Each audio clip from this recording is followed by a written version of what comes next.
ఓం నమ శివాయ. ఓం నమో నారాయణాయ. పరాభవనామ సంవత్సరంలో అశ్విని నక్షత్రానికి కందాయ ఫలితాలు మొట్టమొదటిసారిగా చెప్తున్నాం, వినండి.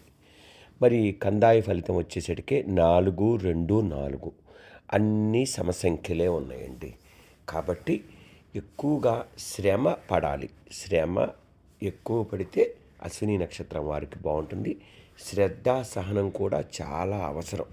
దీనివల్ల సమసంఖ్యల వల్ల మరి కష్టము, ఆలస్యము, సాధారణ ఫలితం వస్తుంది.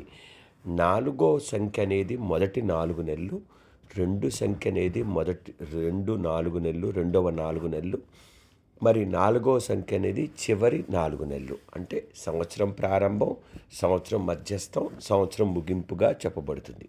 మరి మొత్తం మీద చూస్తే ఈ అశ్విని నక్షత్రాన్ని వారికి కందాయ ఫలితాలు: ప్రారంభించిన పనులు సాఫల్యం పొందుతాయి, అంటే కష్టపడి పనులు పూర్తి చేస్తారు. ఆరోగ్యం బాగానే ఉంటుంది. ముఖ్యంగా సంవత్సరం ప్రారంభంలో శుభారంభాలు, పనులు వేగవంతంగా చేస్తారు. దాంట్లో ఇసుమంత అయిన అనుమానం లేదు. కాబట్టి ఇవి కందాయ ఫలితాలు అశ్విని నక్షత్రం వారికి.